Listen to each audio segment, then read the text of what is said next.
ஒரு தலித்து ஓட்டு செல்லாதா? ஒரு ஐயர் ஓட்டு தான் செல்லுமா? ஐயர் யாருன்னு தப்பா எடுத்து குறிப்புக்காக சொல்றேன். இல்ல மலைவாழ் மக்களுடைய ஓட்டு செல்லாதா? பழங்குடி மக்கள் ஓட்டு செல்லாதா? அவன் இந்த நாட்டு குடிமகன் இல்லையா? அவனுக்கு ரேஷன் கார்டு இல்லையா? அவன் தலைவரை நிக்க முடியாதா? இந்த நாட்டுக்கு ஜனாதிபதியாக ஒரு பழங்குடி பெண் வர முடிகிறது என்று சொன்னால், ஆனால் இந்த நாட்டிலே தலித் மக்களுக்கு மரியாதை இல்ல, வீடு இல்ல, நிலம் இல்ல, வேலை இல்ல, மரியாதை எதுவுமே இல்லை. அப்படி எப்படி? என்னுடைய சகோதரன் என் கூட இருக்கிறவனுக்கு மரியாதை, எனக்கு ஒருத்தர் மாலை போட்டு வாங்கன்னு வரவேற்றானா ஏத்துக்குனா? இப்ப நம்ம இத்தனை பேர் இருக்கிறோம், பாதி பேருக்கு பிரியாணி, பாதி பேருக்கு கூழ் ஊத்துற சும்மா தருவோமா? பிரியாணி தூக்கி போட்டு எனக்கும் குடுறா கூழ் பண்ணுவோம், இல்லன்னா எல்லாருக்கும் பிரியாணி குடுறான்னு சொல்லுவோம். அதானே இந்த கட்சி. மார்க்சிஸ்ட் கம்யூனிஸ்ட் கட்சி உழைப்பாளர்களுக்காக, உழைக்கும் மக்களுக்காக, அடித்தட்டு மக்களின் நீதிக்காக உருவாக்கப்பட்ட இந்த கட்சி யாருக்கும் எதுக்கும் அஞ்சாது, சோரம் போகாது. இந்தியாவில் ஆட்சியில் இருக்கிற கட்சி என்ன செய்துட்டு இருக்கு? பிரிக்குது, ஆட்களை பிரிச்சு பிரிச்சு, நீ வேற, நான் வேற, அவன் வேற, இவன் வேற, நிலம் வேற சொல்லி அவன் ஓட்டு வாங்கி கோட்டைக்கு போயிட்டு சரி அப்படிதான் போன என்ன செய்த? இன்னைக்கு வீடு இல்ல, இன்னைக்கு படிக்க முடியல, இளைஞர்களுக்கு வேலை இல்ல, ஃபேக்டரி போயிட்டே இருக்கு ஆனா வேலை இல்ல, விவசாய நிலங்கள் பறி போயிட்டு இருக்கு, தொழிலாளர்களுக்கு தொழிற்சாலை கட்டிட்டே இருக்கான் ஆனா விவசாயம் விளைஞ்சவனுக்கு சாப்பாட்டுக்கு வழி இல்லை. விளைஞ்ச தக்காளியை விற்கிறான், திடீர்னு 1000 ரூபாய் ஒரு கிலோன்றான், திடீர்னு 5 ரூபாய். என்னடா நாடு இது? அப்ப அவனுடைய உழைப்புக்கு கூலி இல்லையா? ஒரு ஆசிரியர் வேலைக்கு போனா இத்தனை ஆயிரம் இருக்கு, ஒரு கிளர்க்கு வேலைக்கு போனா இத்தனை ஆயிரம் இருக்குது, ஏன் ஒரு ஹோட்டல் தொழில் போனா 30,000 ஒரு உறுதி இருக்கு, ஆனா விவசாயிக்கு என்ன இருக்கு?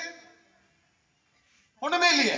அப்ப அவர்களுக்காக நாம் பேசுறோம், அவர்களுக்காக பேசுறோம், அவர்களின் பக்கம் நிக்கிறோம். ஆனா இந்தியாவில் இருக்கிற நான் தேசிய கட்சி, நான் ஆண்ட கட்சி, நான் ஆண்ட பரம்பரை என்று சொல்லி அரசியல் நடத்துகிற அந்த கட்சிகள் இந்த ஏழை மக்களுக்கான கோரிக்கைகளை என்னைக்காவது பேசியிருக்கானா?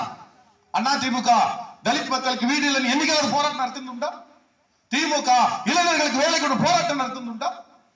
பிஜேபி என்னைக்காவது பெண்கள் பாதுகாப்புன்னு போராட்டம் நடத்துனுண்டா? என்னடா கட்சி நடத்துறீங்க? இந்தியாவுல ஏமாந்துட்டே இருப்பீங்க, நீ ஏமாத்திட்டே இருப்பியா? நடக்காதுன்னு சொல்றோம். நடக்காது, நடக்காது, விடமாட்டோம். வசதி படைத்தவன் தரவில்லை என்றால் வயிறு பசித்தவன் விடமாட்டான் என்பது மார்க்சிஸ்ட் கம்யூனிஸ்ட் கட்சியுடைய சட்டம். அதன்படி செயல்படுகிறோம் நாம். ஆகவேதான் இந்த மக்களுக்கான போராட்டங்களை முன்னெடுத்து அஞ்சு வருவது யாதொன்றும் இல்லை, அஞ்சுவதற்கு ஏதுமில்லை என்று சொல்லி நாம் செங்கொடி தூக்கி பிடிச்சிருக்கோம். செங்கொடி எதுக்காக தூக்கி பிடிச்சிருக்கோம்? என்னுடைய சகோதரனுக்கு வேலை கொடு, என்னுடைய சகோதரனுக்கு சாதி என்று பெயரால் இணைக்காதே, தடுக்காதே, சமத்துவமான மதிப்பை கொடு. அவர் இயேசு ஆனாலும், அல்லாஹ் ஆனாலும், ராமன் ஆனாலும் அவனவன் விருப்பம். அதை நீ யார் தடுக்கிறதுக்கு? சாப்பாட்டுல நான் வெஜிடேரியன், நான்வெஜ் சாப்பிடுறவங்க நிறைய இருக்கான், மாட்டுக்கறி சாப்பிடுறவங்க நிறைய இருக்கான், பன்னிக்கறி சாப்பிடுறவங்க நிறைய இருக்கான். கறி சாப்பிடுறது அவனுக்கு விருப்பம். மனிதனே ஒரு மிருகம் தான். மனிதன் ஆரம்ப காலத்தில் உருவாகும் போது அவன் காட்டுல இருக்கும் போது வேட்டையாடி தான் சாப்பிட்டான். எனக்கு பழக்கம் இல்லை, எங்க வீட்டுல இருக்கிறவங்க பக்காவா சாப்பிடுறாங்க. அவன் சாப்பிடுவேன், நான் சாப்பிடுவேன் சொல்ல முடியுமா? நீ யார சாப்பாட்டு அரசியல் பண்றதுக்கு? அப்ப இதையெல்லாம் நாம் என்ன சொல்றோம்? அவன் விருப்பம். இவர் பேண்ட் போட்டுக்கிறாரு, இவர் லுங்கி கட்டுகிறாரு, இன்னொரு வேட்டி கட்டுகிறாரு, அதை நீ இப்படிதான் பண்ணணும் இப்படி சொல்ற. எனக்கு என்ன வசதி அதுதானே போட முடியும். ஏங்க தலைவர் லுங்கி கட்டிக்கிறீங்கன்னா அது கொஞ்சம் வசதியாக தலைவர் சொல்றேன், அதுக்கு அதானே. அதனால இந்த எதுக்காகவும் எந்த கட்சியும் அண்ணா திமுக, திமுக, காங்கிரஸ், பிஜேபி, மதிமுக, நாம் தமிழர் கட்சி, புதுசா வந்திருக்கிற எந்த கட்சினாலும் யாரும் எதுக்கும் குரல் கொடுக்கறதுல, குரல் கொடுக்கிற ஒரே கட்சி வீட்டில் இருந்து வெளியே அந்த செங்கொடியை தூக்கி கொண்டு சமத்துவம் வேண்டும், நீதி வேண்டும் என்று எடுத்து வந்துவிட்டு பின்னால வீட்டுக்கு திரும்பி போனதான் புள்ள, இல்லைன்னா போனோம் என்று முடிவு பண்ணதான் இந்த கட்சிக்கு வந்திருக்கிறோம்.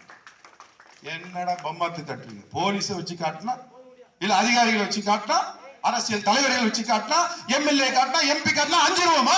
உன்னுடைய சட்டமன்றம் பாராளுமன்றம் தூளாக்கிடுவோம். உழைப்பாளி மக்கள் தான் 99% என்று இந்த கட்சி நடந்து கொண்டிருக்கிறது. பெரியவர்களே, அந்த கட்சியுடைய தலைவரான எங்களுடைய அசைக்க முடிய என்னுடைய குரு அன்பு தோழர் திலீப் பாபு அவர்கள் வாச்சாத்தி வழக்கை 31 ஆண்டு முடிய